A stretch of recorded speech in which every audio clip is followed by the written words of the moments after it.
hide and seek.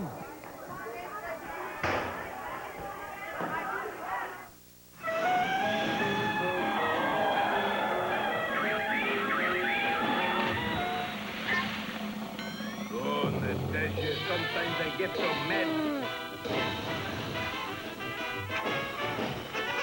But in the paper, it must be true.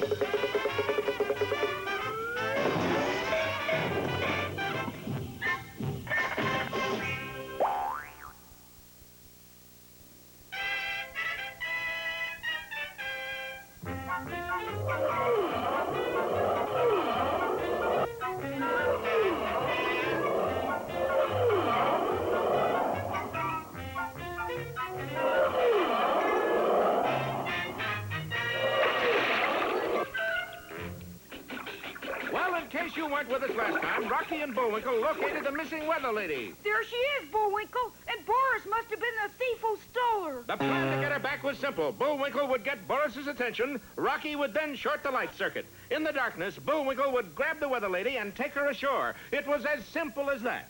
Alas, so was Bullwinkle. So your name is Colonel Beauregard, yeah? That's right, sir. Of the Bullweevil Beauregards. Boris, that is Moose. No. Yes, I thought maybe it was Miles Standish.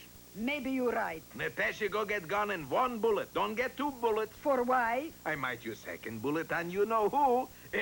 Sorry for all the chit-chat, Colonel. Now, how would you like to make a bet? You bet. No, we did that one last time, didn't we? Here, y'all. What's that, piggy bank? Pig in a poke, y'all know. Okay, here is 5 cards. What you got? 5 cards, just like you said. See, how'd you do that? Do what? Deal me 5 cards and know how many I had. Good thing I brought my mother seals along. Please, Moose, Mr. Beauregard, what cards you hold? A king high. Straight? No, just a king high. And there's 4 of them. Too bad. I didn't win. No, I got a potsy. A potsy. 2 threes and the joker. That beats 4 kings. On this board it does. Yeah. By this time, Rocky had found the master light switch, and Natasha had found an elephant gun. Both went into action at the same instant. Well, you think Otto Preminger made an exodus, huh? In less than 10 seconds, the good ship Sands Hotel was devoid of any activity, except, of course, for the captain and the first mate. Darling, what happened? Natasha, you came this close to hitting Moose. This close? I must have hit someone else then. I'm going to be a sport and give you 3 guesses. Oh, no, Boris, not. It wasn't.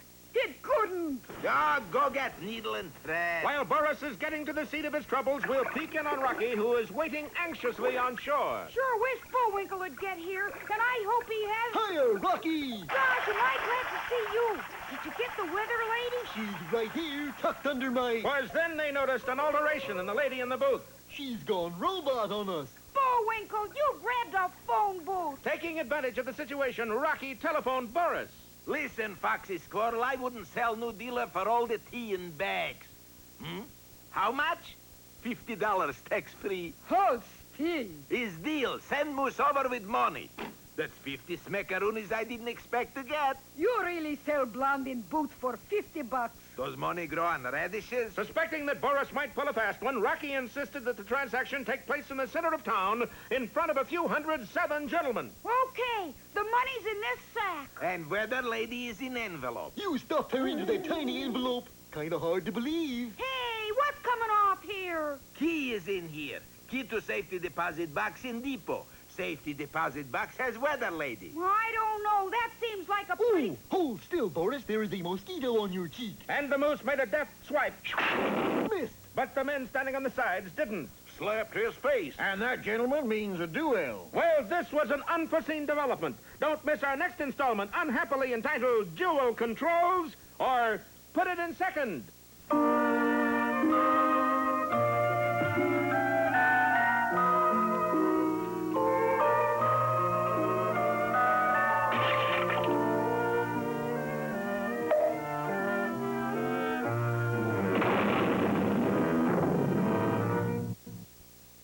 Once upon a time, there was a witch named Griselka who chalked up a very enviable record when it came to witchery. I hereby cast a spell upon you, and henceforth you shall be known as Sleeping Beauty. I hereby cast a spell upon you, and forevermore you shall remain a frog. Naturally, when it came time to give out the award for the best witch of the year. I shall treasure this gold-plated skull the rest of my unnatural life. Well, sir, Griselka's stock soared sky high after that, and every night was Halloween, as far as she was concerned. Grizz, you're due to fly to London tonight to touch off the year of the plague. We'll cancel that until Monday. I have to lock a damsel named Rapunzel in a tower. Damsel! This went on for months, and Griselka was just about the most popular witch of all time. That's when it happened. There she was, concocting a vile brew in a cauldron, when suddenly the door opened, and there stood the most handsome prince in the world. Ah, fair lady. Could I trouble you for a flagon of water? That was tantamount to committing hara-kiri. Instead of water, try a sip of this. Here's looking at you, sweet damsel. Cheers. Ah, but witches, too, have hearts. And it was there that Griselka was struck by Cupid's timely arrow. Don't drink that! The liquid burned a hole 3 feet deep. I say, that must be carbonated. You know, I must have that prince. But Griselka was so ugly that she could look in a mirror and crack it. But it's a poisoned apple you're supposed to send to Snow White. You sure it isn't a poisoned watermelon? Look, Grizz, yesterday you changed a bat into a bunny rabbit. You better go see a doctor. There's no doubt of it, madam. You have an acute case of amoritis. Is that anything like the 3-year itch? Madam, you are in love. L-U-F, love. Mirror, mirror on the wall, and don't you dare crack on me. How can I win the prince's love? You must cast a spell on yourself.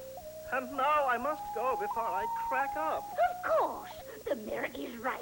If I change myself into a beautiful princess, the prince will fall in love with me. This was the biggest job she ever faced. For 2 weeks, she boiled wolfbane, mice wings, and gruffy powder in the old, reliable cauldron. And finally... Through the mouth and through the gums. Look out, stomach! Here it comes! The age-old incantation never failed. Where once there was a witch, stood an enchanting princess. Well, my son, how are you enjoying the ball? Oh, I'm having a ball, Dad. I know that, but how are you enjoying it? Before the prince could answer, his eyes spied what to him was the most beautiful maiden he had ever seen.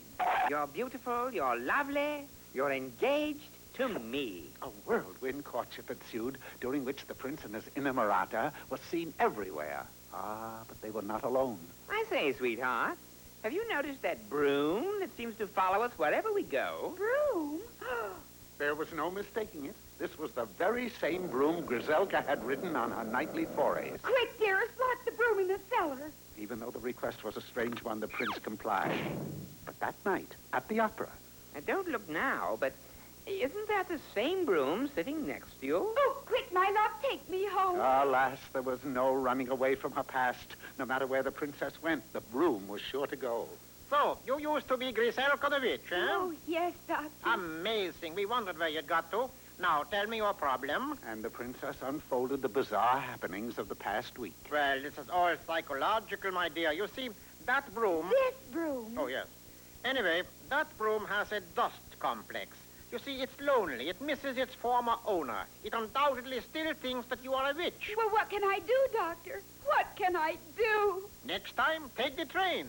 The desperate princess returned to the hut where she had once lived as a witch, followed closely by the broom. Oh, if there was only someone to help me. There is. Oh, mirror, mirror on the wall, reflecting all this gloom. How in the world does one get rid of an old but faithful broom? The answer is simple. Get a gride. Now, in those days, dustpans weren't called dustpans, they were called grides. And so it was that the princess immediately purchased a small but attractive gride and set it beside the lonesome broom in the broom closet. The rest happened naturally. And do you, Prince, take this princess for your wife? Oh, I do. Yes, it turned out to be a double wedding ceremony. Not only was there a bride and a groom, but there was also a gride and a broom.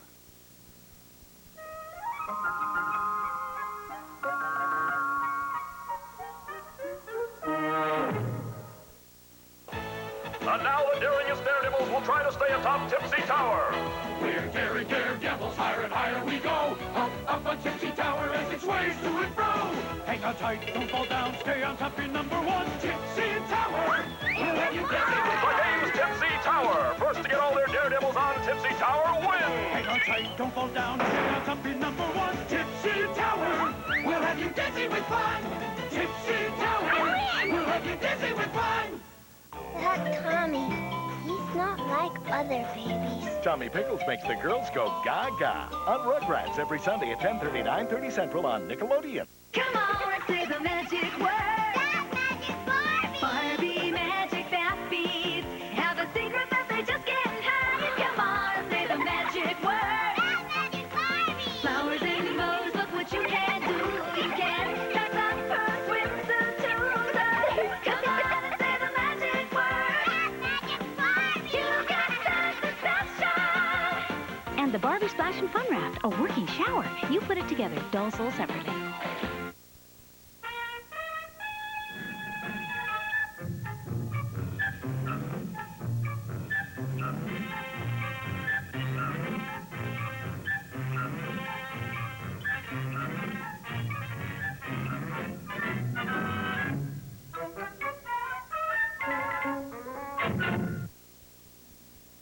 Hello there, Peabody here, and this is my boy, Sherman. What great historical figure do we meet today, Mr. Peabody? Today, Sherman, we visit one of England's most gallant gentlemen. Really? Raleigh, Sherman. Sir Walter Raleigh. Set the Wayback Machine for the year 1580. And the place? The court of Queen Elizabeth. Seconds later, Sherman and I were in a small antechamber just off the Queen's throne room, and there, gazing disconsolately out a window, was Sir Walter. Oh, that my career should end on so sour a note. What's wrong, Mr. Raleigh? Who are you? The Queen's executioners? We're tourists. What seems to be the problem? Well, I am to appear before the Queen in exactly 1 hour and display the cargo I brought back from the American colonies. And you expect Her Majesty to be dissatisfied? Thoroughly. Why? Because the cargo is slightly waterlogged. He pointed in the direction of the harbor, and there, riding well below her plimsoll line, was Raleigh's ship. We no sooner tied at the dock than the barometer fell. Oh? Right through the floor. Nasty hole. Leaked badly. Well, gee, Mr. Raleigh, if you explained what happened, wouldn't the Queen understand? It's her boat. Oh. Perhaps if the cargo were raised, it might soothe her feelings. Besides, it may still be intact. It may, but it would take a miracle to raise it within an hour. I have, you should excuse the expression, a dead line. We rushed to the dock and surveyed the tragic scene. When does the tide go out? It is out. I see. Then we'll have to bring the cargo up. I suggest we hire a dozen or so divers. A splendid suggestion, except that the divers in these parts are the laziest in the world. They're allergic to work. I wonder if they're allergic to sport. What? I constructed a makeshift sign, secured it to the dock, and awaited results. A moment later... You see, Sir Walter, nothing attracts a fisherman like a no-fishing sign.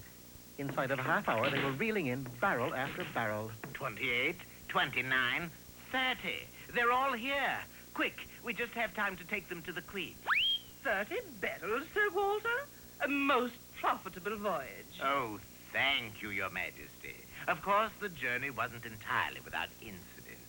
We had one small mishap. Not now, Sir Walter. I should like to inspect the cargo. Ah, what have we here? That should be tobacco, Your Majesty. Oh, since when does one put fish in one's pipe? I can explain. You see, an accident occurred when... Later, Sir Walter. I must say I don't approve of your humor. But what does this barrel contain? A deerskin dress made by the Indians, especially for your highness. Really? Don't you think it's a size too small? Oh, good heavens, the seawater must have shrunk. Enough! How dare you ridicule me? Guards, escort Sir Walter to the tower. A moment, Your Grace. What is it you want? Only your patience.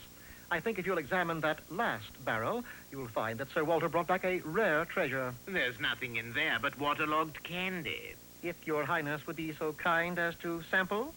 Oh, no. If she tastes that stuff, we'll all be beheaded. Why, this candy is delightful. Oh, the most delicious I have ever tasted. What? Congratulations, Sir Walter. You have brought me a rich prize. Guards, release him. You mean you like it? I adore it. What is it? Taffy, Your Majesty. Just taffy. Salt water taffy, Sir Walter.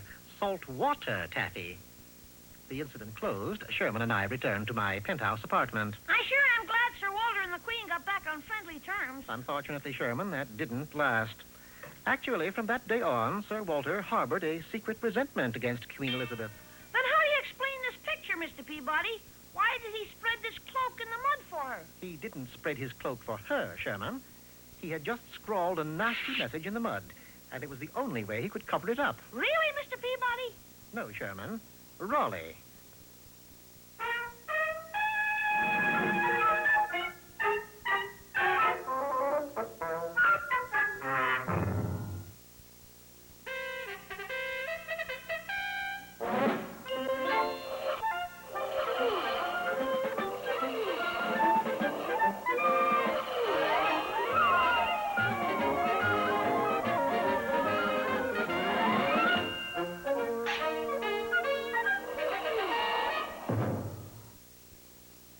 To sum it all up, this fortune-telling machine predicted the weather for Frostbite Falls, Minnesota. 4 nines means it's going to be cloudy. Cloudy in more ways than one, for the jerk of all trades, Boris Badenov, And faithful Indian companion Natasha. kidnapped the card machine and set it up in the main salon of Boris's showboat, recently rechristened the Sands Hotel. He's worth a gamble, I always say. Rocky and Bullwinkle tried their darndest to get the weather lady back, and eventually it came down to an out-and-out trade. $50 for the weather lady. It's a deal. And no funny stuff. That's the way it's been so far. Rocky insisted the transaction be held in front of witnesses. Thus, in the middle of Main Street, Here's the money. Now where's the... Look out! There's a skeeter in our midst. actually it was on Boris's cheek. Well, when the gentlemen lining the streets of this southern community viewed that, Struck him in the face, sir. This calls for a settlement on the field of honor. or in layman's language, a duel. The following morning at dawn, in a quiet field, the opposing parties met. But I thought a duel meant goodbye in French. Quiet, Bullwinkle, and let me think of a way out of this mess. Mr. Badenov, as your second, let me wish you the best of luck. That's very big of you, I'm sure. You're not frightened, are you? For me? Listen, Georgie Porgy, my favorite composer is Noel Coward. Yes, neither Bullwinkle nor Boris wanted any part of this affair. But when in Rome... You'll take 10 paces, turn, and fire at will. And you can see the kind of a show this is when we don't fund an obvious setup like that. 1, 2, 3, 4, 5, 6. Well, it was such a beautiful day that everyone forgot about the duel. Rocky, the second, and the judge had a picnic. 42, 43, 44. As for Bullwinkle and Boris, they just kept walking.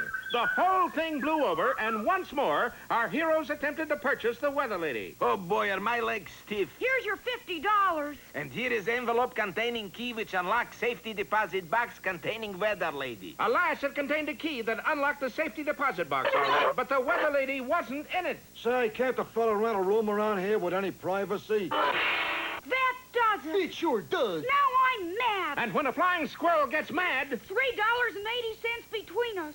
That's not enough. Bullwinkle, we gotta raise more money. They dug ditches, performed on street corners, scrubbed floors, sold magazine subscriptions. Now how much do we have? $3.85. Yes, the wage scale then was unfortunately low, as were the lads' spirits. And that's when the circus hit town. Wanted high platform diver. That's me, Bullwinkle. The plucky squirrel gave 3 performances a day.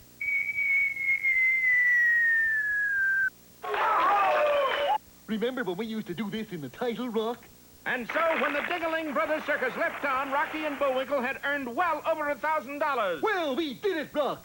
But what did we do it for? You'll see. Come on. The Sands Hotel was jammed with customers, all taking the customary shellacking from the weather lady, when the squirrel plopped the money on the table. $1,100.15 that Miss Booth there can be beaten. Well, it's obvious Rocky has a plan in mind. What that plan is will be revealed in our next exciting episode, They Didn't Pick Up Our Option, or Showdown. Hang tight. Nickelodeon's Moose-a-Rama will be right back. Magic potty baby, your bottle's all done. It's potty training time, will be so much fun. I help you with your training pants, you make me so proud. Your potty feels like magic, then it flushes out loud. It's fun to help Magic Potty Baby learn to use her potty. Flush and you're ready for next time. Magic potty baby, I'm so glad that you're mine. Magic Potty Baby and her Magic Potty. No water, no mess. Batteries not included. Yo, class, zip those lips fast. In today's lesson, I'm addressing the 2 laws of new Cheetos brand paws. 1, paws are made for way cool fun. Kate, please demonstrate. Totally awesome. Dig Nick and his hip trick. Now let's review law 2. Only kid-sized claws can seize new paws. The cheese that goes... crunch. Shark, shark, shark attack. This shark is like a maniac. It's Shark Attack. Just roll the dice, and when your color comes up, move your fish fast. The fish that survives will be the winner. So don't be last or you'll be the dinner. Shark, shark, shark attack. What are you gonna do? It's coming, it's coming, it's coming. It's coming to get you. Sink your teeth into Shark Attack. You are in the O-Zone. And now back to Nickelodeon's Moose-a-Rama. And now, here's that connoisseur of confusion, Mr. Know-It-All. Greetings, Pandemonium fans. My subject for today is how to water ski, or 5 steps to easy drowning. Water skiing is a relatively simple sport. No more difficult, say, than swimming the English Channel. It has all the thrills of regular skiing and none of the trees. First, we need a boat. I had something a little bigger in mind. Now, if we could have something in between. Thank you. Now, we need a length of rope. A little rope, if you please. Here's the rope, Bullwinkle. Very funny.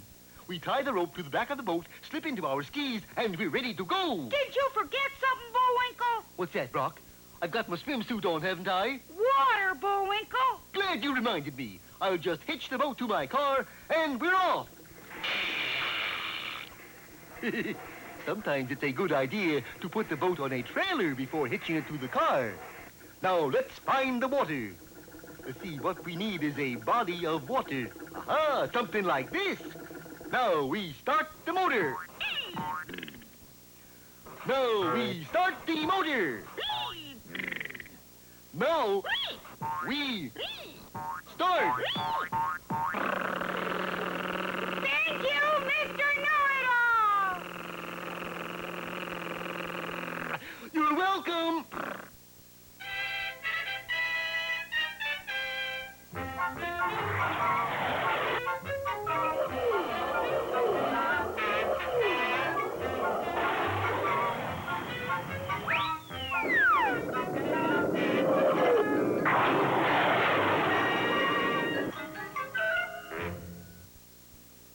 Well, we're running into the home stretch, and still Rocky and Bullwinkle have not regained possession of the fortune-telling machine. We've been cheated, bamboozled, and hornswoggled. Sounds like a law firm. Fortunately, a circus came to town, and this gave the little squirrel an idea. With the money we could earn working for the circus, we could get the weather lady back. And there are those today who still rave about the Dingaling Brothers high diving act.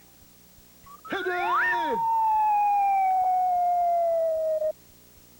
Lord, that's effective. Sure is. Mighty talented squirrel. Squirrel, I was looking at that platform. Well, by the time the circus left town, our heroes were financially solvent. $1,000 and change. And now we'll try and buy the weather lady back again, correct? Incorrect.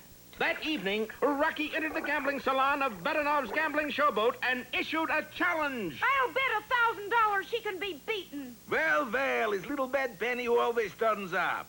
So you want to make a bet, huh? Okie dokie, here is cards. Just a minute. If I win, I don't want to be paid off in cash. What color stamps you like? If I win, you got to give the weather lady back to Frostbite Falls. You must be kidding. Boris, what you got to lose? Blonde always wins. Squirrel is bet. Here is cards. Wait a minute. My Challenger hasn't arrived yet. Challenger, you got train coming in here? No, it wasn't a train, but it was operating under a full head of steam. Yes, into the room came Bullwinkle, pulling, of all things, another fortune-telling machine. The great predictor tells all. What is this? According to this newspaper clipping, you challenged anybody or anything to play Miss Ruth Booth here. Boris would have protested had it not been for the customers who insisted he follow through. This must be final episode. Squirrel always gets best of me in end. Okay, start your machine first. There wasn't a relaxed nerve in the house as the man in the booth shuffled and extracted not one, but 4 kings. We need 4 aces, darling. 4 unmitigated aces. We need our own show, that's what we need. Okay, here goes something. The weather lady performed like a champion. She shuffled, cut, and then proceeded to extract 4 aces from the deck. 1, 2. And then it happened. She began shuffling and cutting like a demon. Cards flew everywhere. It happened, just like I figured. Who built this thing, Colin Clive? Don't you see? The other machine was too much for her. She fell in love. Now I see the light. He didn't for long. Boris and Natasha each grabbed a machine and in the darkness managed to lower a lifeboat into the water. Row, Natasha, row. With these 2, we can breed whole new race of dealers. Boris, sign on boat, say capacity 500 pounds. So what? You, me, and 2 lovey-doveys here don't weigh that? No, but bag full of ill-gotten gains does. And so as the setting lifeboat sinks into the sea, we bid a fond but reluctant farewell to this part of our story and pick it up in Frostbite Falls some 2 months later. Sure missed the weather lady. She was downright attractive. This one's just as accurate, though. Pair of deuces. Pair of deuces? That means variable high fogginess gradually clearing by 2 in the morning, providing it don't rain. Bullwinkle, how's it going? Not bad, Rock. Card's a little sticky, though.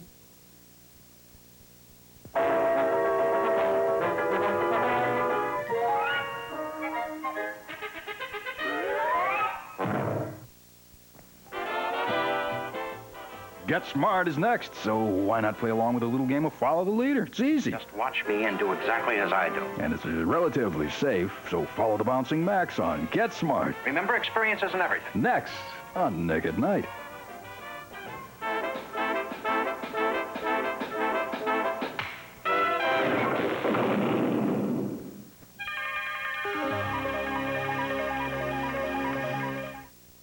This Megatoon Monday, Nick gives you a 5-hour-long Mega Jolt of Nick's newest bouncing babies.